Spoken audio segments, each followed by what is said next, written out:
তো আমরা খুব নাম করা চোর, কিন্তু আর রোজা আসলে হয়েছে আমরা টাকা 5ই আগস্টে এবং যে ধরনের আল্লাহ সুবহানাহু ওয়া তাআলা চাইছেন বিধায় একটি মুক্ত আকাশ আমরা দেখতে পাচ্ছি।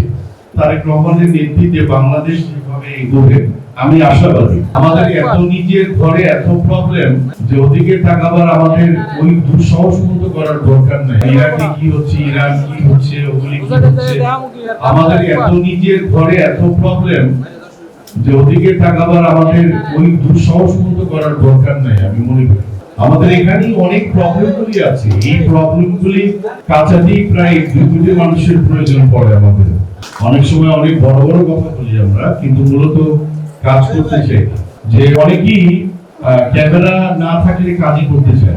ক্যামেরা থাকতে হবে, সাংবাদিক থাকতে হবে, তারপরে এই জিনিসগুলি কাজ করতে হবে। এই মানসিকতাটা আমাদের কবে পরিবর্তন হবে আল্লাহ সুবহানাহু ওয়া তাআলা জানেন।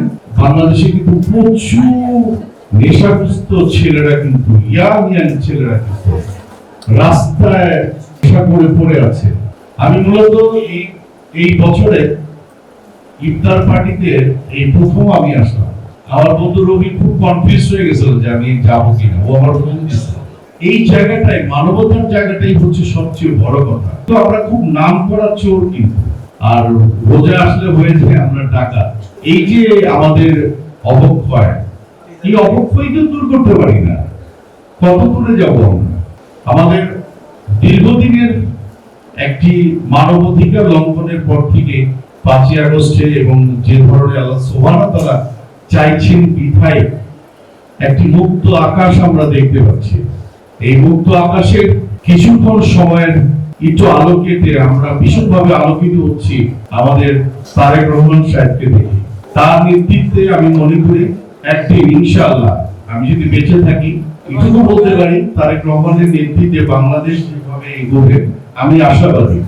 আমরা তো সিনিয়র সিটিজেন হয়ে যাচ্ছি মূলত, তো আমি হয়তোবা দেখবো যে মানব অধিকার থেকে শুরু করে অনেক সেক্টরগুলি ভালো, যে কাজগুলি একটা সময় গিয়ে আমার ছেলে ফারদিন সে মোস্টলি এই ওয়ার্ল্ড ইকোনমিক ক্রাইসিস যে হলো, ওয়ার্ল্ড ক্রাইসিস যে হলো, ওইটার কারণে বাংলাদেশে আসলো।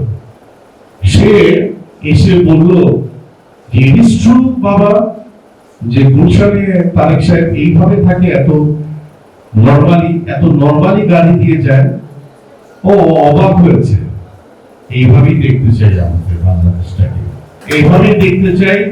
আমি আর রবি রাত 3টার সময় হাঁটবো, আমাদের কাছে অনেক কিছুই থাকবে, কিন্তু সন্ত্রাস থাকবে না।